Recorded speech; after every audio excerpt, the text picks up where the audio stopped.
Hello everyone, welcome back to the channel the twin bros. My name is Adisha Chandel और आज के इस video में हम लोग क्लास 12 का रीजनल एस्पिरेशंस वाला चैप्टर को डिस्कस करने वाले हैं। तो ये जो चैप्टर है, जिन लोगों को अभी नए नए आए हैं उनके लिए मैं समझा देती हूँ यहाँ पे पढ़ते हैं हम लोग कैसे हैं। बेसिकली आपको नीचे डिस्क्रिप्शन बॉक्स में एक लिंक मिल जाएगा पीडीएफ का और टेलीग्राम ग्रुप का। ठीक है, तो पीडीएफ जो है आप ये इसी चैप्टर से ले लीजिएगा एंड यहाँ पे जो हाईलाइटेड पोर्शन है, ये जो पोर्शन होता है ये आपके एग्जाम पॉइंट ऑफ व्यू से बहुत नेसेसरी है। ठीक है, एंड उसी के साथ साथ हम आपको क्वेश्चंस भी देते हैं। तो ये जो क्वेश्चंस हम लोगों ने लिख रखे हैं और हाईलाइटेड पोर्शन है, इस पर्टिकुलर वीडियो में ये ज्यादा होने वाले हैं, इस पर्टिकुलर पीडीएफ में ये ज्यादा होने वाले हैं। एंड इसका रीजन बेसिक सा है कि ये जो चैप्टर है बहुत ज्यादा फैक्चुअल है। ठीक है, इसमें आपको याद करना ज्यादा पड़ेगा एज कम्पेयर टू बाकी जो आपके चैप्टर्स होते हैं। तो उस रीजन से हम लोगों ने ज्यादा दिया है, तो इसमें घबराना नहीं। ठीक है, आपको एक तो क्वेश्चंस आ जाएंगे जो एकदम टॉपिक शुरू होती है, जैसे यहाँ पे लिखा है। ठीक है, ये वाले क्वेश्चंस है, ये ओवरऑल वाले क्वेश्चंस होते हैं जो आपके प्रॉपर 6 to 8 मार्कर्स आते हैं आपके एग्जाम्स में।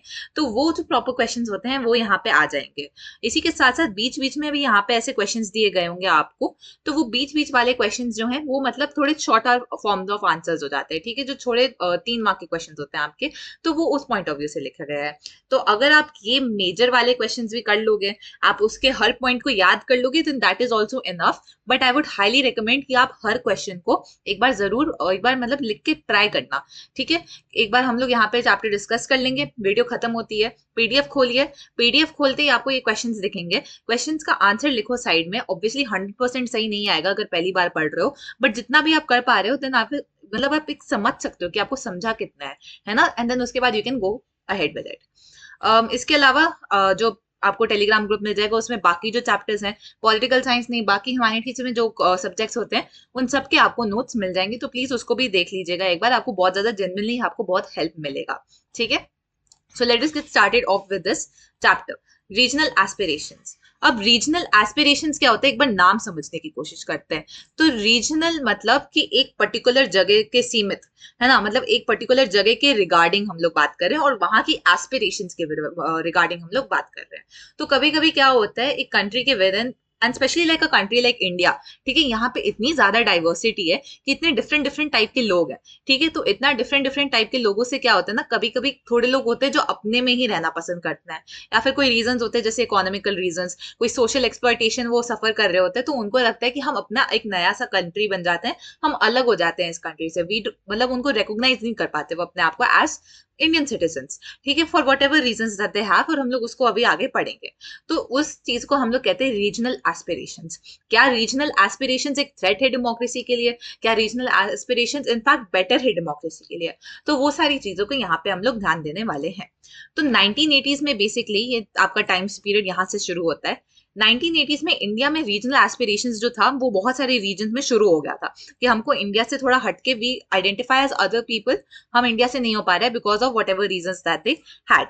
ठीक है, तो बहुत सारे फ्रीक्वेंट यहाँ पे मूवमेंट्स हो रहे थे, गवर्नमेंट इन्वॉल्व हो रही थी, गवर्नमेंट आपकी बहुत ज्यादा मतलब टर्मोइल वाली सिचुएशन में थी। अगर आपने बाकी चैप्टर्स पढ़े तो आपको पता होगा। तो बहुत ज्यादा मतलब अकॉर्ड्स वगैरह भी साइन करे गए हैं यहाँ पे। तो उसके बारे में ही ये चैप्टर है कि कौन कौन पे रीजनल एस्पिरेशंस आए, कौन कौन से अकॉर्ड साइन करे, और ये हमारे लिए क्या आगे जाके हमको हेल्प मिलेगा इस चैप्टर से। तो इंडियन अप्रोच की बात करें तो बेसिकली यहाँ पे आपको जानना जरूरी हो जाता है कि सबसे पहले तो रीजनल एस्पिरेशन, आप लोग सोच रहे होगे कि एक पर्टिकुलर कंट्री से हटना एक एक तरीके से थ्रेट है हमारी डेमोक्रेसी पे। But the truth of the matter इसकी ये थ्रेट नहीं है, इनफैक्ट ये एक पॉलिटिकल एक्सप्रेशन भी हम लोग कह सकते हैं। ठीक है, कि एक पॉलिटिकल एक्सप्रेशन है एंड हम इसको एंटी नेशनल कहीं से नहीं देखेंगे। मतलब कि जो लोग हैं जो मांग रहे हैं वो चीजें, उनका कोई ना कोई रीजन होगा। ठीक है, they are expressing themselves politically and as a nation it is our duty to acknowledge कि क्या इशू हो रहा है एंड ट्राई टू अंडरस्टैंड कि हम लोग उसको सॉल्व कैसे कर सकते हैं so that they are a part of our country. ठीक है, और उनको वो ज्यादा इश्यूज ना आए। तो हम ये नहीं कहेंगे कि जो रीजनल एस्पिरेशंस होते हैं वो एंटी नेशनल होते हैं। ठीक है, they are mainly political expressions होते हैं वो। समटाइम्स आपको देखने को मिलेगा कि गवर्नमेंट ज्यादा काम करती है उसके टुवर्ड्स। ठीक है, गवर्नमेंट पूरी जान लगा देती है कि वो उनको ज्यादा इशू ना आए। पर कभी कभी क्या होता है कि रीजनल एस्पिरेशंस जो होते हैं वो उतने इंपॉर्टेंट नहीं होते जितना नेशन का साथ में रहना इंपॉर्टेंट होता है। तो कभी कभी थोड़े लोग होते हैं जो एकदम प्रोटेस्ट हो जाते हैं, एकदम वायलेंस का यूज करते हैं अपने नेशन के टुवर्ड्स कि हमको यहाँ से हटना है। तो उस टाइम पे गवर्नमेंट को भी फोर्स यूज करने की जरूरत पड़ जाती है बिकॉज उस टाइम पे नेशनल यूनिटी इंपॉर्टेंट होती है। तो एक तरीके से एक बैलेंस बनाना जरूरी होता है, वो गवर्नमेंट का काम होता है टू अंडरस्टैंड कि बैलेंस आएगा कहाँ पे। तो let's us get started off with the historical implications. तो आपने पहले ही चैप्टर से हम पढ़ते हैं कि इंडिया जैसे ही फ्री हुआ, इंडिया के पास इतनी सारी प्रॉब्लम्स आ गई थी। ठीक है, हम लोगों को पहले तो पार्टीशन सबसे मेजर प्रॉब्लम हमारा है ना, डिस्प्लेस हुए थे लोग, इंटीग्रेशन ऑफ प्रिंसली स्टेट इतना इंपॉर्टेंट पार्ट था हमारा। तो इससे क्या हुआ था कि मतलब इतने सारे नेशन साथ में आ रहे थे, इंडिया एक एज अ कंट्री आ रही थी as we know it today. ठीक है, वो उस जोग्राफिकल लोकेशन में पहली बार उस जोग्राफिकल के लोकेशन के विद इन एक इंडिया एज अ कंट्री निकल रही थी। तो उसके लिए क्या क्या इश्यूज हुए थे उसके बारे में पढ़ेंगे। सबसे पहले तो जम्मू कश्मीर का ही इशू आ जाएगा। ठीक है, जम्मू कश्मीर का issue was one of the first, in fact the first I should say. ठीक है, दी फर्स्ट इशू जो आया था यहाँ पे नेशनल इंटीग्रेशन को लेके। उसके बाद हम लोगों ने देखा है कि नागालैंड में भी इश्यूज आए हैं, मिजोरम में इश्यूज आए हैं। ठीक है, आपका आंध्र प्रदेश, कर्नाटका, महाराष्ट्र, गुजरात, इन जगहों पे भी आए हैं। तमिलनाडु में आए हैं, तमिलनाडु में मोस्टली एंटी हिंदी मूवमेंट्स हुए हैं कि हिंदी को नेशनल लैंग्वेज नहीं बनाना चाहिए, तमिल को भी लैंग्वेज बनाना चाहिए, आर्यन वगैरह के बारे में भी बहुत बात हुई है। इसके साथ साथ पंजाब में आए हैं कि मतलब पंजाब इवन दो वो 1950s में उन लोगों ने शुरू कर दिया था अपना लैंग्वेज के मूवमेंट की, पंजाब हरियाणा वो सेम था उस टाइम पे, तो कि हमको उधर से हटना है, डिफरेंस है लैंग्वेज में। बट जाके उनको 1966 में जाके स्टेटहुड मिली है। ठीक है, वो 1966 में जाके ऑफिशियली स्टेट बने।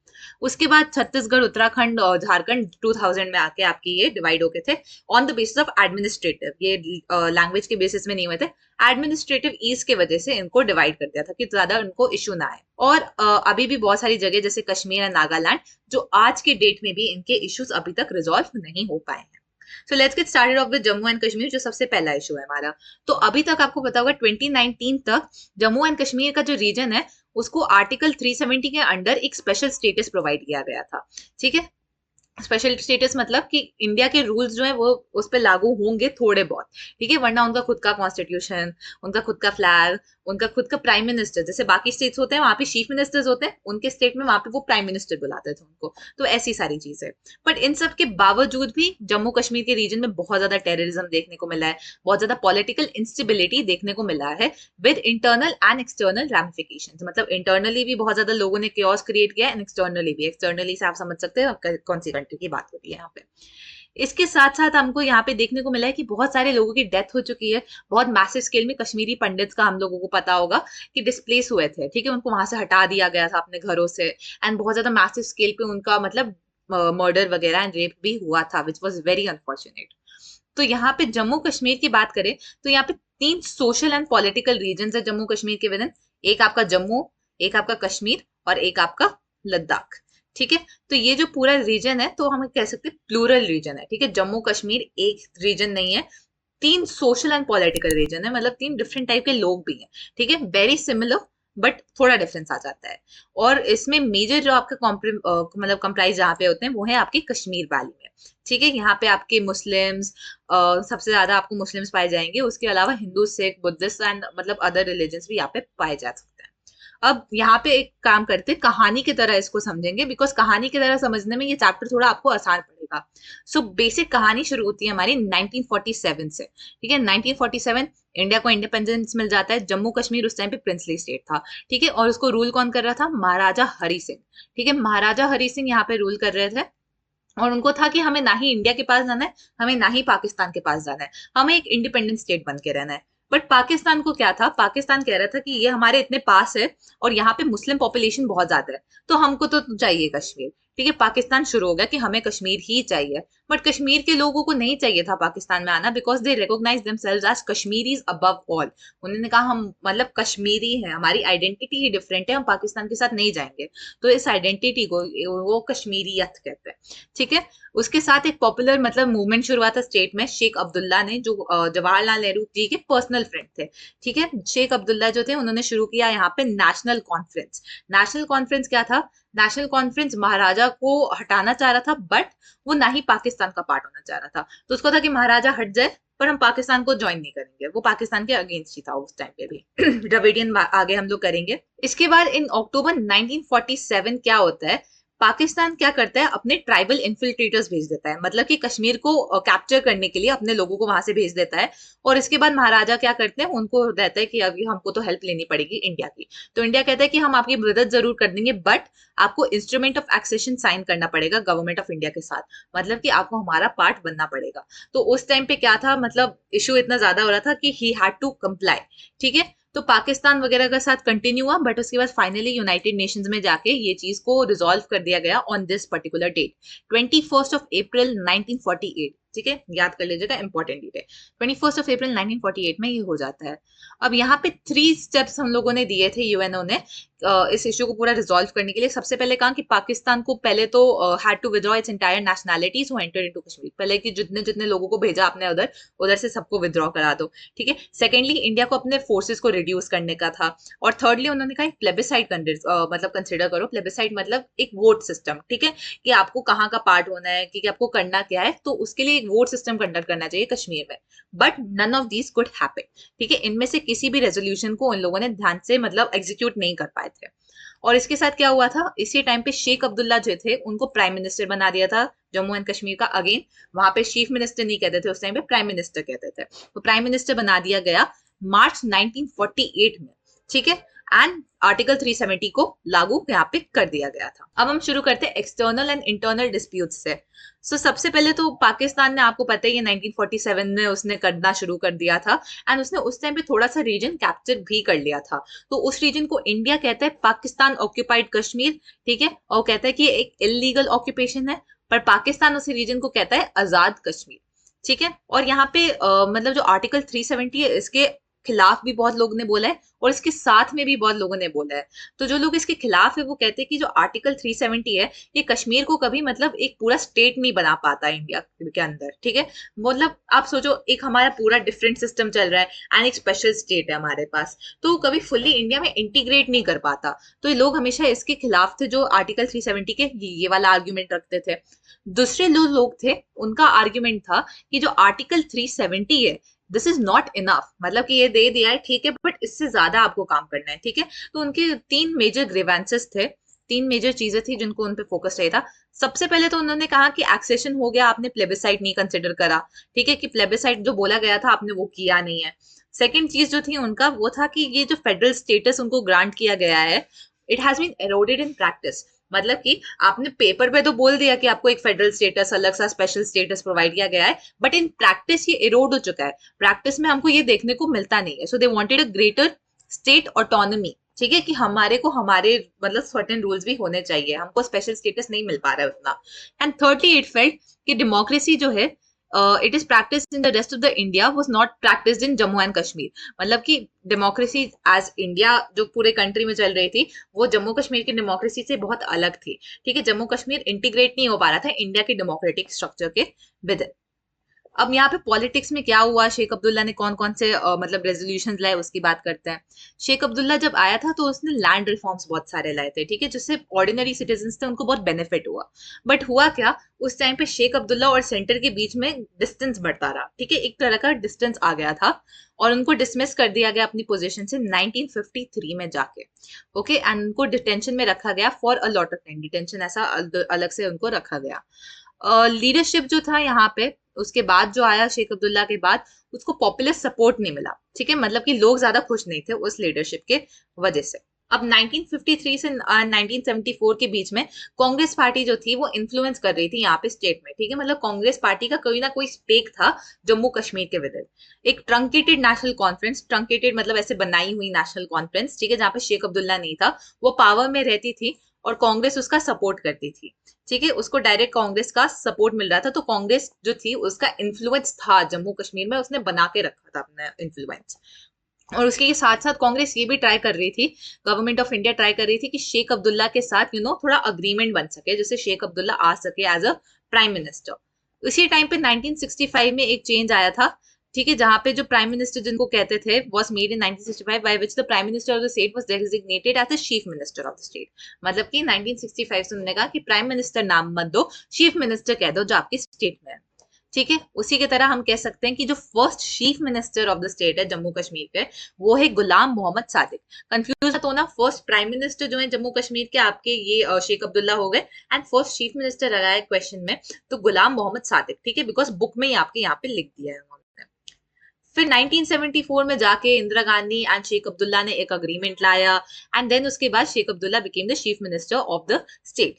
फिर उन्होंने इलेक्शंस लड़ा, इलेक्शन जीते 1977 में, बट 1982 में शेख अब्दुल्ला की डेथ हो जाती है। ठीक है, शेख अब्दुल्ला की डेथ के बाद उनका जो सन था फारूक अब्दुल्ला, ही बिकम्स द चीफ मिनिस्टर। फिर वो चीफ मिनिस्टर बनता है, बट थोड़े ही टाइम के अंदर अंदर गवर्नर जो होता है वो कहता है कि उसको डिसमिस करा देता है।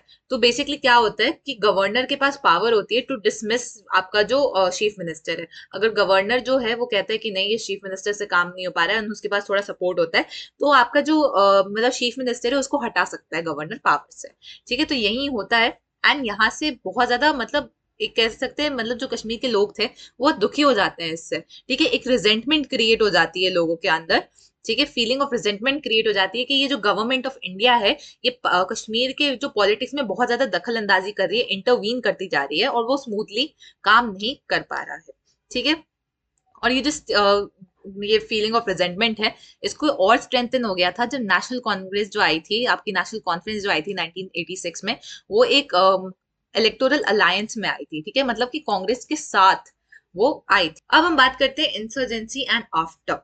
ठीक है, तो 1987 में उस टाइम पे एकदम मतलब थोड़ा क्लाइमेट वहां का चेंज हो रहा था, climate I think sorry environment वहां का मतलब चेंज हो रहा था बहुत ज्यादा, मतलब धीरे धीरे करके प्रेशर आ रहा था लोगों के। 1987 में असेंबली इलेक्शन आते हैं। ठीक है, ऑफिशियल रिजल्ट कहता है कि नेशनल कॉन्फ्रेंस जीत जाती है। ठीक है, फारूक अब्दुल्ला वापस से चीफ मिनिस्टर बन जाता है और कांग्रेस के साथ वो आता है अलायंस में। बट जो लोग होते हैं कश्मीर के, वो कहते हैं कि ये जो आपका इलेक्शन सिस्टम था, ये रिग्ड इलेक्शन सिस्टम था, ये सही इलेक्शन सिस्टम नहीं था। ठीक है, तो इससे और ज्यादा लोग होते हैं वो और ज्यादा मतलब गुस्से में आ जाते हैं, और एक तरीके से पॉलिटिकल क्राइसिस शुरू हो जाता है कश्मीर के विद इन। अब 1989 तक क्या हो गया था, यहाँ पे एक मिलिटेंट मूवमेंट शुरू हो गया था। आप सब जानते हैं, यहाँ पे मिलिटेंट मूवमेंट शुरू हो गया। लोग कह रहे थे कि कश्मीर को एक डिफरेंट नेशन बना दो, और पाकिस्तान जो है उसने मटेरियल, मिलिट्री, मॉरल सारा सपोर्ट पाकिस्तान ने इन लोगों को दे दिया, क्योंकि हाँ, उन लोगों ने उसको था कि कश्मीर एक डिफरेंट उसमें ही आ जाए, एंड उसके बाद वो उसके साथ अलायंस बना ले। फिर उसके बाद यहाँ पे इतना ज्यादा इशू आया, प्रेसिडेंट रूल यहाँ पे लागू कर दिया गया, आर्म फोर्सेस को यहाँ पे भेजा गया, एंड 1990 के पूरे पीरियड में एक्स्ट्रॉर्डिनरी वायलेंस हुआ था। हम सब जानते हैं कश्मीरी पंडित के साथ क्या क्या, मतलब उनको क्या क्या झेलना पड़ा था। असेंबली इलेक्शंस होते हैं 1996 में, फिर जिसमें नेशनल कॉन्फ्रेंस आती है लेड बाय फारूक अब्दुल्ला, उसको पावर मिलती है। एंड उसके बाद 2002 में एक इलेक्शन होते हैं जहां पे नेशनल कांग्रेस कॉन्फ्रेंस नहीं आ पाती है, एंड इस टाइम पे पीडीपी जीतती है। पीडीपी क्या है? पीपल्स डेमोक्रेटिक पार्टी, और इसके साथ कांग्रेस का अलायंस होता है, कोलिशन गवर्नमेंट में आती है। अब 2002 के बाद से क्या क्या यहाँ पे चेंजेस आए वो पढ़ते हैं। तो 2002 के बाद से क्या हुआ था, कोलिशन गवर्नमेंट के अकॉर्डिंग मुफ्ती मोहम्मद जो थे, ठीक है, ही बिकेम मतलब उन्होंने गवर्नमेंट को हेड किया for the first 3 years, and उसके बाद गुलाम नबी आजाद का काम था वहां पे उसको हेड करने का, बट वो कंप्लीट नहीं हो पाया बिकॉज जुलाई 2008 में प्रेसिडेंट रूल फिर से लागू कर दिया गया। फिर नवंबर दिसंबर 2008 में फिर से इलेक्शन कंडक्ट कराए, और इस टाइम पे क्या हुआ कि अनदर कोलिशन गवर्नमेंट आती है जो उमार अब्दुल्ला लीड करते हैं 2009 के अंदर अंदर। बट यहाँ पे जो स्टेट था, यहाँ पे हरियत कॉन्फ्रेंस जो थी, उसमें बहुत ज्यादा एक हम कह सकते हैं वो डिस्टर्बेंस क्रिएट कर रही थी। 2014 में फिर से इलेक्शंस होते हैं जहाँ पे हाईएस्ट वोटर टर्नआउट दिखता है, मतलब कि सबसे ज्यादा लोग इन 25 ईयर्स पहली बार जो इतने सारे लोग आते हैं वोट करने के लिए। अब ये जो हाईएस्ट वोटर टर्नआउट होता है, तो इससे एक कोलिशन गवर्नमेंट बनती है मुफ्ती मोहम्मद सैयद की, जो पीडीपी से थे, एंड बीजेपी की। ठीक है, तो इनकी कोलिशन गवर्नमेंट साथ में यहाँ पे आती है। बट मुफ्ती मोहम्मद सैयद है, उनकी डेथ हो जाती है, उसके बाद महबूबा मुफ्ती जो है, ठीक है, 2016 अप्रैल में वो वहां की चीफ मिनिस्टर बन जाती है। बट महबूबा मुफ्ती जो थी, उनके अंडर बहुत ज्यादा यहाँ पे हम कह सकते टेररिज्म वगैरह स्पॉन्सर कर रही थी वो। ठीक है, तो बहुत ज्यादा एक्सटर्नल इंटरनल टेंशन हो रहे थे, तो बीजेपी क्या करती है, वो वहां से हट जाती है। ठीक है, वो विद्रॉ कर देती है अपना सपोर्ट मुफ्ती गवर्नमेंट से, और फिर से जून 2018 में प्रेसिडेंशियल रूल लागू हो जाता है। ठीक है, ये बहुत इंपॉर्टेंट डेट्स हैं, प्लीज याद रखिएगा कि कब का प्रेसिडेंशियल रूल हुआ वगैरह। फिर उसके बाद 5 अगस्त 2019 को, अगेन वेरी इंपॉर्टेंट डेट, यहाँ पे आर्टिकल 370 जो था उसको पूरे तरीके से अबॉलिश कर देते हैं एंड जम्मू कश्मीर को हम लोग कह देते हैं कि यहाँ पे 2 यूनियन टेरिटरीज बन जाती है वो, ठीक है, जम्मू एंड कश्मीर एंड लद्दाख। फिर उसके बाद यहाँ पे यही लिखा गया है कि जम्मू कश्मीर जो है वो एक प्लूरल सोसाइटी है इंडिया में, ठीक है, वो डिफरेंट मतलब डाइवर्सिटी वाइज भी है, लिंग्विस्टिक वाइज भी है, बट पॉलिटिकली भी बहुत ज्यादा डिफरेंट है। इसका मतलब क्या हो गया कि मतलब पॉलिटिकल एम्बिशंस एंड एस्पिरेशंस जो उसने हिस्टोरिकली देखे हैं, आपको वही बताना है कि हिस्टोरिकली कैसे जो हरि सिंह थे वो नहीं चाहते थे कि वो पाकिस्तान इंडिया का पार्ट हो, कि फिर हिस्टोरिकली उसको क्या क्या मतलब देखने में आया, ठीक है, कि प्राइम मिनिस्टर होते थे पहले, चीफ मिनिस्टर नहीं कहते थे, और उनके अलग ही अपना स्पेशल स्टेटस था, उसके बारे में आपको यहाँ पे लिखना होगा अगर क्वेश्चन आता है। नेक्स्ट हम लोग बात करेंगे यूनिट 7 की रीजनल एस्पिरेशंस में, जिसमें कश्मीर इशू जो है वो आपका एक एडेड टॉपिक है, ठीक है। तो इस एडेड टॉपिक में ऐसा कुछ बहुत ज्यादा नहीं लिख दिया उन्होंने, बेसिक जितना आपकी बुक में था वही है, बट एक बार फिर भी हम लोगों को पढ़ लेना चाहिए, राइट। तो बेसिकली यहाँ पे था कि स्पेशल स्टेटस कश्मीर को किस आर्टिकल से प्रोवाइड किया गया था, ये याद रखिएगा, 370 एंड आर्टिकल 35A, ठीक है, जिससे उसको अपना खुद का यहाँ पे separate constitution, separate constituent assembly, flag वगैरह, नॉर्मल कल्चर, ठीक है, मतलब कि चीफ मिनिस्टर को प्राइम मिनिस्टर बुला देना, नॉर्मल कल्चर मतलब नाम कैसे बुला रहे हो, गवर्नर का यहाँ पे सदर ए रियासत नाम यहाँ पे दिया था। तो ऐसे मतलब आपको डिफरेंसेस देखने को मिलेंगे। ऑल्सो मतलब सिटीजनशिप आपको स्पेशल मिल जाएगी, नॉन कश्मीरी लोगों को अलाउड नहीं था वहां पे स्टेट में प्रॉपर्टी खरीदना, तो ये सब यहाँ पे देखने को मिलता है, ठीक है। बहुत सारे लोग थे जो 373 35A के खिलाफ थे, बहुत सारे लोग थे जो उसके साथ थे, ठीक है। जो लोग उसके खिलाफ थे वो कहते थे कि ये तो कॉन्स्टिट्यूशनली रिकॉग्नाइज सेपरेटिज्म है, मतलब कि आप उनको सेपरेट कर रहे हो लीगल मैकेनिज्म्स का यूज करते हुए, तो क्या सेंस बन रहा है, उनको फुल्ली इंटीग्रेट करो हमारी कंट्री के विद, ठीक है। फिर उसके बाद जो एनडीए गवर्नमेंट आती है आपकी, बेसिकली बीजेपी गवर्नमेंट जो आती है, वो राज्यसभा में 5 अगस्त 2019 को लाती है एक मतलब बिल, कश्मीर रीऑर्गेनाइजेशन बिल, ठीक है, Jammu and Kashmir reorganisation bill, important है, नाम याद कर लो। एंड इस बिल में वो कहती है कि अब हम लोग अबॉलिश करेंगे सेक्शन 370 को एंड 35A को, ठीक है। इस बिल को पास किया गया लोकसभा में 6 अगस्त 2019 में एंड प्रेसिडेंट का असेंट मिला, मतलब प्रेसिडेंट ने कहा यस, क्योंकि आपको पता है कितने वो डिफरेंट उसमें जाना होता है, 9 अगस्त 2019 में जाके, ठीक है। एंड उसके बाद से जम्मू एंड कश्मीर यहाँ पे हमारा यूनियन टेरिटरी बन चुका था, सिंपल, ठीक है, ज्यादा इसमें कुछ नहीं है। नेक्स्ट हम बात करेंगे द्रविड़ मूवमेंट के बारे में, ठीक है, द्रविड़ मूवमेंट जो भी आप कह सकते हैं। तो ये जो द्रविडियन मूवमेंट हुआ था, यहाँ पे एक मतलब लाइन लिखा हुआ है जिसका बेसिक इंग्लिश में ट्रांसलेशन है, the north thrives even as the south decay.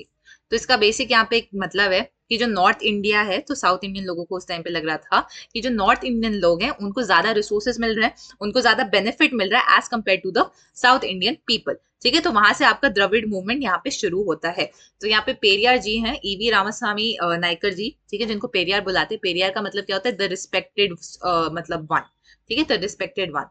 तो इनने क्या क्या काम किया था, इनके एंटी कास्ट स्ट्रगल में थे, ठीक है, मतलब कि कास्ट सिस्टम हटाने में, इन्होंने द्रविडियन आइडेंटिटी के ऊपर उन्होंने काम किया था। पहले ये कांग्रेस के पार्ट थे, फिर उन्होंने कांग्रेस छोड़ दिया था, फिर इन्हें सेल्फ रिस्पेक्ट मूवमेंट शुरू किया 1925 में, एंटी ब्राह्मण मूवमेंट में ये थे, ठीक है। इसके साथ वो जस्टिस पार्टी में काम किया and then he became the founder of Dravidar Kazhagam. तो ये याद रखना, ये आपको आ सकता है क्वेश्चन बोर्ड में भी, सीयूईटी में भी, ठीक है। एंड देन उसके बाद ही was opposing to Hindi to become national language, and इन्होंने प्रपोज किया था द आर्यन इन्वेजन थ्योरी, ठीक है, कि नॉर्थ इंडियंस आर्यंस है वगैरह। तो आपका ये जो द्रविडियन मूवमेंट है यहाँ पे द्रविडर कज़गम के अंडर, इनको इन्हीं ने लीड किया था, पेरियार जी ने, ठीक है। तो द्रविडर कज़गम जो था ये, इसने स्प्लिट हो गया था ये, एंड इसके बाद बना था द्रविड़ मुनेत्र कज़गम, ठीक है। डीके जो था आपका वो स्प्लिट हो गया, द्रविड़ मुनेत्र कज़गम डीएमके में आ जाता है। उसके बाद भी बहुत ज्यादा स्प्लिट्स हुए हैं, ठीक है। इनके मेन बेसिकली एजेंडास क्या थे, ठीक है, इनका मेन एंट्री मतलब कहाँ कहाँ पे फोकस था। सबसे पहले इनका ऑब्जेक्टिव था कि इनको चाहिए था restoration of original name of Kallakudi railway station, ठीक है, मतलब जो कालाकुड़ी रेलवे स्टेशन था उसका नाम उन्होंने दलमियापुरम रख दिया गया था। तो वो चाहते थे कि उसका नाम फिर से कालाकुड़ी रेलवे स्टेशन उनका नाम रख दिया जाए। सेकंड था एजिटेशन, जो था कि जो तमिल लैंग्वेज है, जो तमिल कल्चर है, ठीक है, उसको हिस्ट्री टेक्स्ट बुक्स में ज्यादा इंपॉर्टेंस दी जाए, एजुकेशन सिस्टम में तमिल कल्चर के बारे में भी ज्यादा पढ़ाया जाए। उसके बाद उनका नेक्स्ट था कि जो क्राफ्ट एजुकेशन स्कीम जो स्टेट गवर्नमेंट ने लाई थी, वो कह रहा था कि ये बहुत ब्राह्मणिकल सोशल आउटलुक पे फोकस कर रही है, ठीक है, ये बहुत एक डेमोक्रेटिक नहीं है स्ट्रक्चर में, तो वो उसके भी अगेंस्ट था। इसके साथ साथ एंटी हिंदी एजिटेशंस भी हैं, बट ये मेन 3 ऑब्जेक्टिव्स यहाँ पे डीएमके के थे। ठीक है, 1967 से लेके डीएमके यूजुअली पावर में आता है। आप देखोगे 1996 से जो मतलब डीएमके जो स्प्लिट ऑर्गेनाइजेशन है 1967 से कोई ना कोई तो आता रहता है। ठीक है, सी अन्नादुराई जो थे, who was a very important leader of DMK. ठीक है, इनके इन्फ्लुएंस बहुत ज्यादा रहा है तमिल पॉलिटिक्स में। इसके साथ हमको ये भी देखने को मिलता है कि जब स्प्लिट हो जाती है डीएमके तो यहाँ पे बनती है एक तो आपका यहाँ पे ऑल इंडिया अन्ना डीएमके बन जाती है। ठीक है, और एक आपका नॉर्मल डीएमके रह जाती है वो बेसिकली। फिर 1996 से क्या होता है, 1996 से आपकी जो सेंटर गवर्नमेंट है उसमें यूजुअली कोलिशन में एक ना एक तो डीएमके का पार्ट होता ही होता है। ठीक है, और वो स्टेट में भी एक ना एक डीएमके ही यूजुअली आती है तमिलनाडु में। ठीक है, एंड ये आपके यहाँ पे देख सकते हो डिफरेंट डिफरेंट डीएमके के जो आपके स्प्लिट होके बने हुए थे। एंड इनका बेसिक यहाँ पे यही है कि इन लोगों ने कभी आर्म्स नहीं यूज किया। ठीक है, कभी आर्म फोर्सेस का यूज नहीं किया इन्होंने। ये अपना बस नॉर्मल पीसफुल प्रोटेस्ट के थ्रू ही अपने व्यूज को आगे रख रहे थे। ठीक है, तो this is a very good example of compatibility of regionalism and nationalism. मतलब कि इन्होंने अपने रीजनलिज्म पे भी फोकस किया बट कभी उसको हानि नहीं करने दिया इंडिया के नेशनलिस्ट एजेंडा पे। नेक्स्ट हम लोग जो टॉपिक करने वाले हैं वो है पंजाब के बारे में। जम्मू कश्मीर का यूनिट आपका फुल्ली कंप्लीट हो चुका है। ठीक है, अब हम बात करने वाले हैं पंजाब वाले टॉपिक के बारे में। अब ये जो पंजाब का टॉपिक है, बेसिकली कहानी शुरू होती है पंजाब की 1920 से। ठीक है, 1920 में अकाली दल बनता है जो बेसिकली एक पॉलिटिकल विंग था सिख लोगों के लिए। ठीक है, इनका मेन वो आपका जो था वो था कि फॉर्मेशन ऑफ अ पंजाबी सूबा, एक पंजाबी रीजन का उनके लिए मेन उनका ऑब्जेक्टिव था। ठीक है, अकाली जो थे आपके पावर में आए 1967 एंड 1977 में।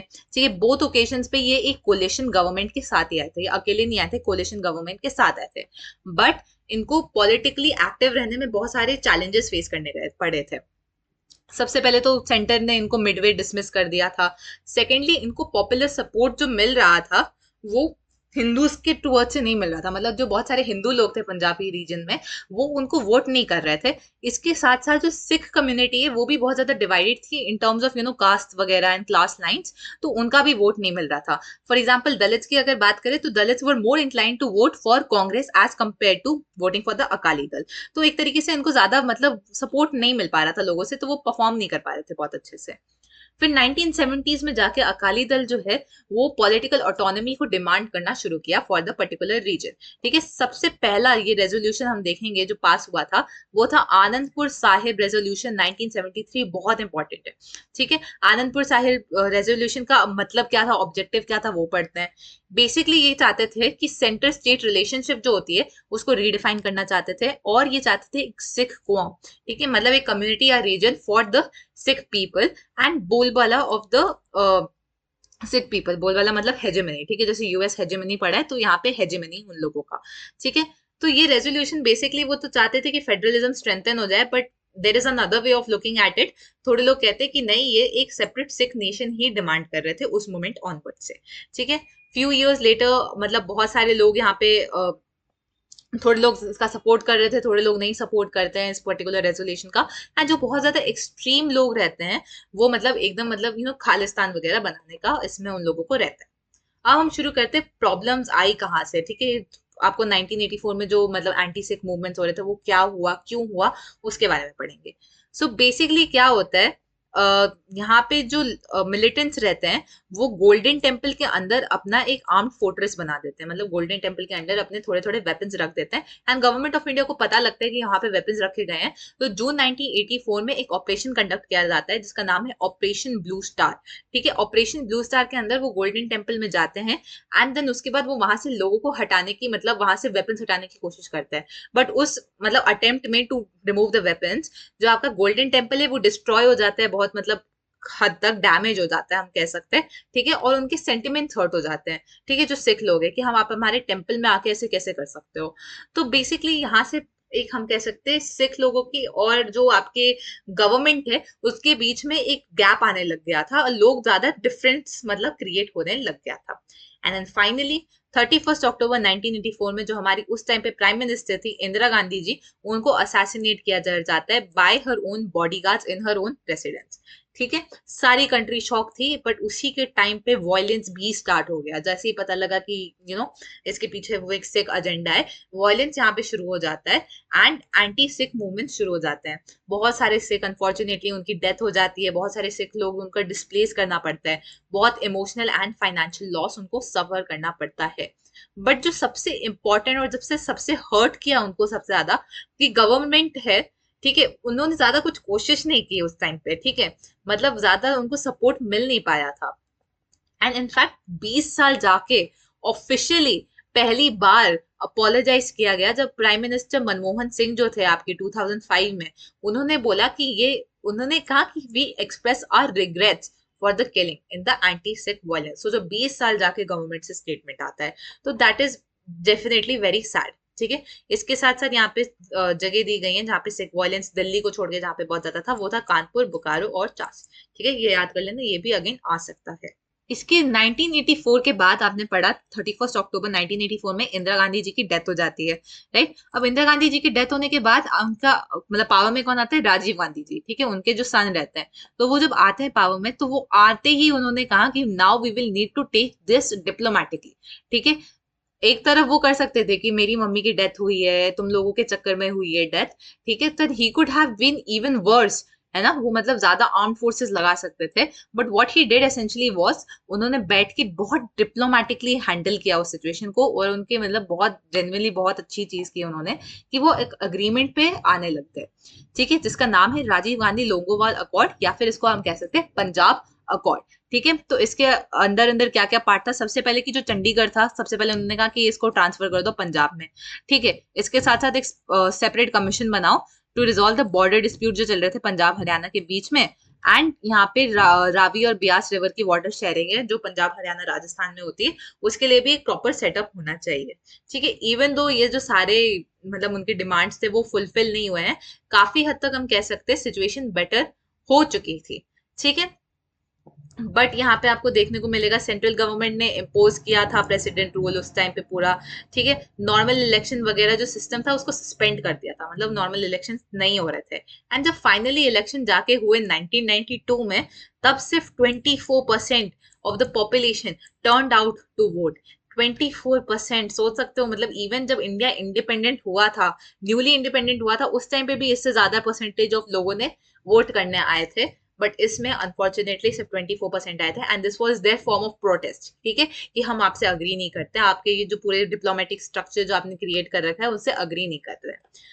फिर उसके बाद यहाँ पे मिलिटेंसी जो था वो इवेंचुअली इरेडिकेट हो गया, वो खत्म हो गया। ठीक है, एंड यहाँ पे अकाली दल और बीजेपी की अलायंस आ जाती है 1997 में। ठीक है, पोस्ट मिलिटेंसी एरा यहाँ पे स्टार्ट हो जाता है। तो पंजाब के बारे में बस इतना था, पंजाब में और ज्यादा नहीं है। आगे बढ़ते हुए नॉर्थ ईस्ट के बारे में पढ़ेंगे। अब नॉर्थ ईस्ट की बात करें तो नॉर्थ ईस्ट का ये जो रीजन है, ये सिर्फ 4% है हमारे पूरे कंट्री के मतलब रीजन का। ठीक है, बट यहाँ पे जो पॉपुलेशन है वो ऑलमोस्ट इसके ट्वाइस है, मतलब कि 4% हमारे पूरा कंट्री का land, but 8% of the entire country population. तो बहुत मतलब डेंसिटी थोड़ी ज्यादा हो गई यहाँ पे। इसी के साथ साथ यहाँ पे एक बहुत स्मॉल कॉरिडोर से जुड़ा हुआ है ये रीजन। ठीक है, एक बहुत छोटा सा 22 किलोमीटर का कॉरिडोर है। 22 किलोमीटर वैसे तो बड़ा है, बट एज अ नेशन अगर हम देखें तो बहुत छोटा ऐसा वो एक कॉरिडोर है, जिसके थ्रू नॉर्थ ईस्ट इंडिया जो है वो हमारा पार्ट बन चुका है। ठीक है, नॉर्थ ईस्ट में बहुत सारे यहाँ पे आपको देखोगे इश्यूज हुए हैं, मणिपुर, खासी हिल्स ऑफ मेघालय। ठीक है, इसके साथ साथ पार्टीशन हुआ था, तो नॉर्थ ईस्ट जो था वो लैंडलॉक्ड रीजन था, उसकी इकोनॉमी का क्या होगा, वो सब चीजों के बारे में हम लोग यहाँ पे बात करेंगे।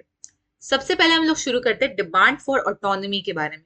ठीक है, तो यहाँ पे बेसिकली क्या हुआ था, असम जो है वो बहुत एक डोमिनेट रीजन है, ठीक है, नॉर्थ ईस्ट में। तो नॉन एसमीज जो लोग थे यहाँ पे, ठीक है, मणिपुर, त्रिपुरा जो थे पहले वो असम का ही पार्ट हुआ करते थे, तो यहाँ पे जो नॉन एसमीज लोग थे, उनको लगता था कि जो असम की गवर्नमेंट है वो उनपे एसमीज लैंग्वेज थोप रही है। ठीक है, उनपे फोर्सफुली इम्पोज किया जा रहा है उस लैंग्वेज को। तो उसी रीजन से वो चाहते थे एक सेपरेट स्टेट हो उनके लिए, नॉन एसमीज लोगों के लिए। ठीक है, यहाँ पे हम लोगों ने ईस्टर्न इंडिया ट्राइबल यूनियन को बनाया गया था। ठीक है, जिसको नेक्स्ट उसमें मतलब लेटर ट्रांसफॉर्म किया गया था into all party hill leaders conference in 1960। ठीक है, इसका बेसिक यही था कि एसमीज जो नॉन एसमीज थे वो चाहते थे कि मतलब एसमीज कल्चर उनके ऊपर ना डाले, एक नया सा उनका स्टेट क्रिएट हो जाए। इसी के साथ साथ मतलब इसी वजह से बहुत सारे मतलब वहां पे स्टेट्स क्रिएट हुए। मेघालय क्रिएट हुआ, मिजोरम क्रिएट हुआ, अरुणाचल प्रदेश क्रिएट हुआ असम के थ्रू थ्रू। ठीक है, एंड त्रिपुरा एंड मणिपुर जो थे उनको ऑफिशियली स्टेट बना दिया गया था। उससे पहले मतलब उनको स्टेट कंसिडर नहीं करा जाता था। ठीक है, असम, त्रिपुरा, मणिपुर ही हुआ जाता था, एंड असम के विद इन बाकी बाकी सब आ जाता था। But now Tripura and Manipur were officially considered as states. ठीक है, असम में यहाँ पे कम्युनिटीज थी बोडोस, कार्बिस एंड दिमासस। ठीक है, जिनको सेपरेट स्टेट्स चाहिए थी। ठीक है, बट गवर्नमेंट ने इनके साथ काम किया एंड कार्बिस एंड दिमासस जो थे इनको ऑटोनॉमी मिल गई अंडर डिस्ट्रिक्ट काउंसिल्स। मतलब डिस्ट्रिक्ट काउंसिल्स क्रिएट कर दिए इनके लिए कि आप यहाँ से रीजनल लेवल पे आप अपने आप पे ऑटोनॉमी ले सकते हैं। एंड बोडोस जो थे उनको ग्रांट कर दिया गया ऑटोनॉमस काउंसिल। बेसिकली एक रीजनल लेवल पे उनको थोड़े और राइट्स दे देना, अपने खुद के डिसीजन लेना, उसको कहते हैं हम लोग ऑटोनॉमी। ठीक है, फिर हम लोग बात करते हैं यहाँ पे सेक्सेशनिस्ट मूवमेंट्स की। सेक्सेशनिस्ट मूवमेंट मतलब एक डिफरेंट कंट्री बन जाना। ठीक है, तो नॉर्थ ईस्ट में अभी भी आप देखोगे, नागालैंड स्पेशली, बहुत सारे सेक्सेशनिस्ट मूवमेंट्स होते हैं कि एक डिफरेंट कंट्री ही बन जाते हैं वो लोग। ठीक है, एक डिफरेंट कंट्री बन के हमको आना है। अब मेजो हिल्स जो था यहाँ पे 1959 में एक बहुत ज्यादा गंदा वाला फेमाइन आया था एंड बहुत सारे लोगों की डेथ हो गई थी। ठीक है, बट एक्शन नहीं लिया गया। देन उसके बाद यहाँ पे माइजो नेशनल फ्रंट बनाया गया था अंडर द लीडरशिप ऑफ लाल डेंगा। ठीक है, उन्होंने एमएनएफ बनाया कि गवर्नमेंट तो एक्शन ले नहीं रही है, हमको खुद ही अपने लिए लड़ना पड़ेगा। ठीक है, 1966 में इन्होंने आर्म्ड कैंपेन शुरू किया। इन्होंने गोरिल्ला वॉरफेयर शुरू मतलब फाइट करी। पाकिस्तान गवर्नमेंट जो थी उस टाइम पे ईस्ट पाकिस्तान था, राइट, तो सोचो उस तरफ से भी यहाँ पे वो स्पॉन्सर कर रही थी इस पूरे प्रोसेस में।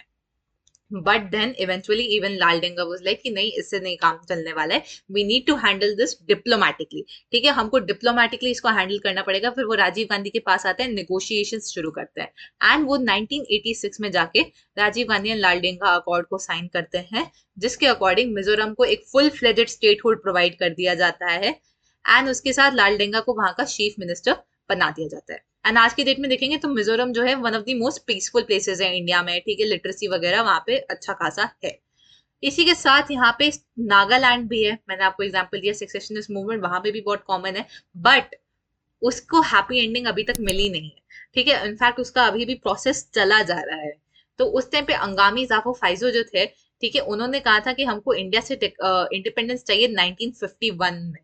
ठीक है, आप नागालैंड में जाओगे तो बहुत सारे रीजन है जहाँ पे उन्होंने वो बना रखा है, मतलब आपको बोर्ड्स दिखेंगी कि this is not an Indian territory, we are Nagas and we are not part of the Indian territory. ठीक है, तो उनको भी वहां पे बहुत सारे सेक्सेशनिस्ट मूवमेंट्स होते हैं जहाँ पे नागालैंड की थोड़ी थोड़ी कम्युनिटीज होती है, क्योंकि वो बस एक कम्युनिटी नहीं है ना, उसमें भी बहुत सारे डिफरेंट डिफरेंट कम्युनिटीज हैं। तो वो लोग में वहां पे भी बहुत ज्यादा डिफरेंसेस आ जाते हैं, उसी रीजन से सेक्सेशनिस्ट मूवमेंट बहुत ज्यादा कॉमन हो जाते हैं। इसके साथ मतलब पहले हम लोगों ने कर लिया ऑटोनॉमी के लिए जो लड़ाई हो रही थी, वहां पे सेक्सेशनिस्ट मूवमेंट्स हो रहे हैं। अब यहाँ पे मूवमेंट अगेंस्ट आउटसाइडर। तो आपको पता ही है कि इंडिया में यूजुअली ना बाहर से बहुत ज्यादा लोग आ जाते हैं, इलीगली आ जाते हैं। ठीक है, तो उन लोगों को वो टर्म दे देते हैं आउटसाइडर। स्पेसिफिकली अगर हम बात करें तो बांग्लादेश। ठीक है, 1971 से पहले, इनफैक्ट जब 1971 में जब वॉर चल रही थी वहां पे, पूरा ईस्ट पाकिस्तान इशू चल रहा था, बांग्लादेश क्रिएट हो रहा था, तो कुछ 80 लाख लोग इंडिया में आ गए थे। सोचो 80 lakh Bangladeshis came into India illegally. तो उस टाइम पे एज अ कंट्री मतलब ऑब्वियसली रेफ्यूजीज को हमारे को लेना जरूरी हो जाता है। बट ये भी है ना कि इंडिया की पॉपुलेशन इतनी ज्यादा है, तो हम कितने हद तक रेफ्यूजीज को ले सकते हैं, कितने हद तक हम उनको जस्टिफाई कर सकते हैं, तो वो वाला एक इशू क्रिएट हो जाता है यहाँ पे। तो असम मूवमेंट बेसिकली इसी पे फोकस कर रहा था। 1979 से 1985 में लिया गया था कि जो मतलब बांग्लादेशी लोग थे उस टाइम पे, उनके अगेंस्ट था। उन्होंने कहा कि असम में इतनी सारी रिसोर्सेज तो हैं हमारे पास, बट पॉवर्टी एंड अनएम्प्लॉयमेंट भी है। तो उनको लग रहा था कि उनके रिसोर्सेज यूज कर रहा है कोई और इंसान। ठीक है, तो 1979 में ऑल असम स्टूडेंट यूनियन बनाया जाता है। ठीक है, जहां से वो कहते हैं एंटी फॉरेनर मूवमेंट उन्होंने शुरू कर दिया। और इस मूवमेंट के अकॉर्डिंग 1951 से पहले पहले जो भी असम के अंदर आया था उनको बाहर भेज दो। ठीक है, वापस भेज दो, बिकॉज उनको लगता था कि वहां पे बहुत ज्यादा इशू आ रहे हैं, एम्प्लॉयमेंट वगैरह उनसे छीनी जा रही है बाकी लोगों से। फिर अगेन इसके बाद यहाँ पे राजीव गांधी आते हैं एंड उनके बाद वो अकॉर्ड साइन करते हैं, नेगोशिएशंस होती हैं एंड 1985 में अकॉर्ड साइन किया जाता है।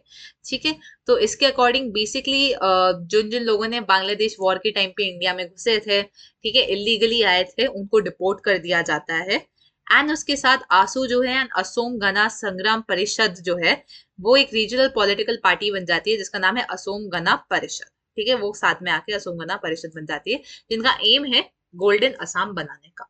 ठीक है, इशू ऑफ आउटसाइडर अगर हम देखें अभी भी बहुत ज्यादा प्रेवलेंट है। ठीक है, त्रिपुरा वगैरह में, जहाँ पे त्रिपुरा में जो आउटसाइड से लोग आए थे वो अब ज्यादा नंबर में है एज कम्पेयर टू त्रिपुरा के लोग जो उनकी खुद की लैंड है। तो अभी भी आउटसाइडर्स वाला इशू परसिस्ट करता है। अब हम बात करते हैं सिक्किम के मर्जर के बारे में। ठीक है, सिक्किम के मर्जर की बात करूं तो सिक्किम जो है वो इंडिपेंडेंस के टाइम पे फुली इंडिया का पार्ट नहीं था। It was not an Indian state, it was a protectorate of India. मतलब कि इंडिया उसकी फॉरेन पॉलिसीज, डिफेंस पॉलिसीज, वो सब इंडिया उसका हैंडल कर रहा था, बट ऑफिशियली वो इंडिया का पार्ट नहीं था। ठीक है, इंटरनल एडमिनिस्ट्रेशन चोग्याल जो सिक्किम के मोनार्क थे वो हैंडल कर रहे थे। तो यहाँ पे बेसिकली क्या हो रहा था, चोग्याल जो था वो अनेबल था to deal with democratic aspirations of the people. वो उनसे डील नहीं कर पा रहा था क्योंकि सिक्किम की पॉपुलेशन जो है मैक्सिमम नेपाली पॉपुलेशन है वहां पे। ठीक है, मेजोरिटी वो है, बट चोग्याल खुद है वो एक माइनॉरिटी कम्युनिटी से बिलोंग करता है जिसका नाम है लेप्चा भूटिया कम्युनिटी। ठीक है, तो एक डिफरेंस आ जाता है यूजुअली, अगर मतलब मेजोरिटी वाला लीडर नहीं आता है तो कहीं ना कहीं से यूजुअली डिफरेंस आ जाता है अनफॉर्चुनेटली पॉलिटिक्स के within. And this is not just an Indian case, usually आ जाता है। अभी ऋषि सुनाक आया है इन द वाइट कंट्री, तो उसके अगेंस्ट कितने सारे लोग हैं कि इन द वाइट कंट्री तुम कैसे आ सकते हो। तो ये सब इशू रहता है।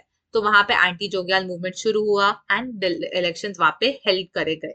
ठीक है, एंटी चोग्याल मूवमेंट को सपोर्ट किया गया, गवर्नमेंट ऑफ इंडिया ने सपोर्ट किया, बिकॉज ऑब्वियसली इंडिया वांटेड कि सिक्किम इंडिया का पार्ट बन जाए। 1974 में इलेक्शंस हुए, सिक्किम कांग्रेस जीत जाती है एंड वो कहती है कि चलो भाई अब हम इंटीग्रेट होंगे इंडिया के साथ। अप्रैल 1975 में एक रेजोल्यूशन पास किया जाता है for full integration with India. ठीक है, इसके साथ साथ फटाफट एकदम इंडिया के पार्ट बन गया वो, बहुत ज्यादा हरिड हम कह सकते हैं एक तरीके से उसको बनाया गया। And Sikkim became the 22nd state of the Indian union. ये याद रखना, 22nd state of the Indian union Sikkim है। ठीक है, अब हम बात करते हैं accommodation and national integration. Basically अब हमने सारे रीजनल एस्पिरेशंस पढ़ लिए, अब हम बात करेंगे उसके बारे में। सबसे पहले तो हम बात करते हैं क्या क्या लेसन हमने सीखे हैं रीजनल एस्पिरेशन से। सबसे पहला एंड सबसे एलिमेंट्री लेसन, एलिमेंट्री मतलब प्राइमरी लेसन जो हमारे पास है, इज दैट रीजनल एस्पिरेशंस जो होते हैं are very much a part of democratic politics. ठीक है, ये हम नहीं कह सकते कि regional aspirations are a threat to democracy. ठीक है, हर जगह रीजनल एस्पिरेशंस आपको देखने को मिलेगा। यहाँ पे स्कॉटलैंड, वेल्स, नॉर्थ आयरलैंड जो यूके का पार्ट है, यहाँ पे भी रीजनल एस्पिरेशंस देखने को मिलता है। ठीक है, but UK is a fully functioning country, right. Similarly India में भी ये हो रहा है, तो ये एक तरीके से उनका पॉलिटिकल थॉट एक्सप्रेस कर रहा है, तो हम उसको थ्रेट नहीं कंसिडर करेंगे। It is a part of democratic, मतलब आपकी पॉलिटिक्स जो होती है, specially in a country like India जहाँ पे डाइवर्सिटी इतनी ज्यादा है। नेक्स्ट था आपका कि कभी भी आप मतलब फोर्स के साथ या फिर सप्रेशन के साथ आप उस सिचुएशन को हैंडल ना करें। बेटर होगा कि अगर आप डेमोक्रेटिक नेगोशिएशन लें, ठीक है, डिप्लोमेटिकली हैंडल करें, जैसे राजीव गांधी जी जो यहाँ पे हैं उन्होंने हैंडल किया था इस पूरे सिचुएशन को। ठीक है, तो अगर आप डिप्लोमेटिकली हैंडल करोगे तो आपको बेटर रिजल्ट मिलेगा। अगर आप फोर्स के साथ जाओगे तो कभी कभी सिचुएशन जो होती है वो इवन वर्स हो जाती है। थर्ड लेसन जो यहाँ पे हमने देखा है इज अबाउट पावर शेयरिंग। मतलब कि अगर कोई आप स्टेट पे रूल कर रहे हो, अगर किसी पर्टिकुलर रीजन पे रूल कर रहे हो, तो सिर्फ एक सेंट्रल गवर्नमेंट नहीं होनी चाहिए वहां पे, स्टेट स्टेट गवर्नमेंट भी होनी चाहिए, लोकल गवर्नमेंट्स होनी चाहिए वहां पे, जिससे लोग अपनी ऑटोनॉमी को फील कर सके। ठीक है, वो फील कर सके उनके पास ऑटोनॉमी है और उनपे कोई लागू नहीं हो रहे रूल्स, उनके पास एक पॉलिटिकल एक्सप्रेशन है। तो इसलिए हम लोगों को यहाँ पे पावर शेयरिंग पे भी थोड़ा थॉट प्रोसेस देना जरूरी हो जाता है। फोर्थ लेसन यहाँ पे है कि रीजनल इम्बैलेंस जो होता है economic development contributes to the feeling of regional discrimination. मतलब थोड़े थोड़े जो जगह होते हैं इंडिया में जो इकोनॉमिकली डेवलप नहीं हुए हैं, ठीक है, वहां पे एक रीजनल डिस्क्रिमिनेशन वाली फीलिंग आ जाती है कि बाकी जो रीजन है इसी कंट्री के वजह वो क्यों इतना डेवलप है, ठीक है, क्यों हम नहीं इतना ज्यादा डेवलप है। तो इससे एक तरीके से एक इश्यू क्रिएट हो जाता है। तो यहाँ पे अगेन ये देखना बहुत जरूरी है कि जो स्टेट्स हैं, जो टेरिटरीज हैं हमारे विदन, जो रीजनल इम्बैलेंस में गुजर रही है, regional imbalance in terms of political regional imbalances हैं, ठीक है, इकोनॉमिकली वो डिप्राइव जगह हैं, उन जगहों पे मतलब हम लोग रिसोर्सेज भेजें, ठीक, उन जगहों को डेवलप करने पे फोकस करें, जिससे chances of them leaving the country and regional aspirations जो उनका कि हमको एक नई कंट्री चाहिए वो कम हो जाए। एंड फाइनली यहाँ पे we should appreciate the far sightedness of our makers of the constitutions। ठीक है, कि उन्होंने कॉन्स्टिट्यूशन ऐसा बनाया कि जो बहुत फ्लेक्सिबल है। अगेन ये हम लोगों ने 11th में बहुत बार पढ़ रखा है कि our constitution is rigid and flexible both. ठीक है, जब जरूरत आती है तो वो रिजिड रहता है, जब जरूरत आती है तो वो फ्लेक्सिबल रहता है, और it is very much open to interpretation and changes from time to time whenever required. ठीक है, तो ये हम कह सकते हैं एक तरीके से बहुत ज्यादा फार साइटेडनेस को हमको तारीफ करनी चाहिए। ठीक है, अब एक फाइनल यहाँ पे लास्ट वाला टॉपिक हो जाता है हमारा गोवा के लिबरेशन के बारे में। अब गोवा के लिबरेशन के बारे में बेसिकली यहाँ पे बेसिक आपको जानना जरूरी है कि गोवा जो था वो एक अलग सा मतलब रूल के अंडर आता था। पूरी इंडिया जो थी वो ब्रिटिश रूल में थी, एंड गोवा जो था वो आपका यहाँ पे पोर्चुगल रूल में था। ठीक है, पोर्चुगल जो था वो गोवा, दमन एंड दीव से निकलने को तैयार ही नहीं था। ठीक है, तो इसमें बेसिकली क्या है, पोर्चुगीज लोग थे वो सप्रेस करते गए यहाँ पे गोवा के लोगों को, उनको बेसिक राइट्स नहीं दिए, फोर्सफुली गोवा के लोगों को रिलीजन कन्वर्जन में प्रैक्टिसेस में डाला गया। ठीक है, बट देन उसके बाद इंडिया जो गवर्नमेंट है वो चाह रही थी कि धीरे धीरे करके पोर्चुगीज गवर्नमेंट को भी निकाले वहां से और गोवा को अपना पार्ट बना दे। एंड देन उसके बाद यहाँ पे गोवा में पॉपुलर मूवमेंट शुरू हो जाता है कि हमको आप मतलब पोर्चुगल लोगों से हटना है। एंड यहाँ पे सोशलिस्ट सत्याग्रही जो थे महाराष्ट्र से, बिकॉज दे वर लाइक कि महाराष्ट्र का पार्ट होना चाहिए गोवा, वो यहाँ पे लड़ना शुरू कर देते हैं। एंड फाइनली दिसंबर 1961 में गवर्नमेंट ऑफ इंडिया यहाँ पे आर्मी भेजती है, एंड 2 दिन के अंदर अंदर आपका Daman Diu and Goa union territory बन जाती है इंडिया की। ठीक है, अब ये जो महाराष्ट्रवादी गोमान नाटक पार्टी जो थी एमजीपी, ठीक है, इनको था कि भाई गोवा को हमको दे दो। ठीक है, as a Marathi speaking region है वो, ठीक है, महाराष्ट्र का पार्ट हो जाएगा, वेल एंड वेल। बट जो गोवा के लोग थे वो कहते थे कि वी डू नॉट आइडेंटिफाई, मतलब इतना कल्चरल डिफरेंस है, इवन दो लैंग्वेज सेम कह रहे हैं, तो कि वो एक अलग से वो अपने आप को आइडेंटिफाई करते थे। तो इस पार्टी का नाम था यूनाइटेड गोवन पार्टी। ठीक है, 1967 में गवर्नमेंट ऑफ इंडिया क्या कहती है, एक ओपिनियन पोल रखती है। ठीक है, plebiscite sort of opinion poll रखती है, जहां पे वो कहती है कि आप डिसाइड करो तुमको महाराष्ट्र का पार्ट रहना है या सेपरेट रहना है। एंड यहाँ पे मेजोरिटी जो लोग थे वो कहते हैं कि उनको महाराष्ट्र का पार्ट नहीं रहना, सेपरेट स्टेट ही ठीक है। तो तब से गोवा जो था उस टाइम से एक यूनियन टेरिटरी था। ठीक है, 1967 जनवरी, याद रखना, यूनियन टेरिटरी। एंड ऑफिशियली वो स्टेट कब बना, 1987 में जाके उसको स्टेट बना दिया गया। 67 से 87 तक वो एक यूनियन टेरिटरी के अंदर अंदर ही आता था। ठीक है, दैट इज इट। इतना चैप्टर आई नो बहुत ज्यादा फैक्ट्स है यहाँ पे, बट घबराने का नहीं। अगर आप एक बार अच्छे से कहानी समझ के पढ़ोगे ना इस चैप्टर को तो बहुत अच्छा लगेगा। ठीक है, जो क्वेश्चंस दिए गए हैं प्लीज इनको सॉल्व कर लेना। ये जो पर्टिकुलर चैप्टर है यहाँ पे आपकी जो एनसीईआरटी क्वेश्चंस है, ठीक है, जो एनसीईआरटी वाले क्वेश्चंस है ये सबसे इंपॉर्टेंट क्वेश्चंस है। ठीक है, आप जो ऊपर वाले क्वेश्चंस है उनको जरूर सॉल्व कर लेना, बट एनसीईआरटी क्वेश्चंस आपकी प्रायोरिटी होनी चाहिए, राइट। तो आप अभी जैसे ही वीडियो खत्म होती है एनसीईआरटी क्वेश्चन सॉल्व करने की कोशिश करो। पिछले वाले जो हमने आपको पीडीएफ में क्वेश्चंस दिए हैं उन क्वेश्चंस को सॉल्व करने की कोशिश करो। ठीक है, that is it for today. अगर आपको कोई भी डाउट हो कमेंट सेक्शन पे प्लीज लिख देना, एंड अगर यहाँ तक वीडियो देखिए तो प्लीज लाइक एंड शेयर, इससे हमको समझ में आता है कि आपको वीडियो अच्छी लगी, आपको समझ में आई है। एंड कोई भी अगेन डाउट हो प्लीज लिख देना, and thank you for watching. Okay, bye bye everyone.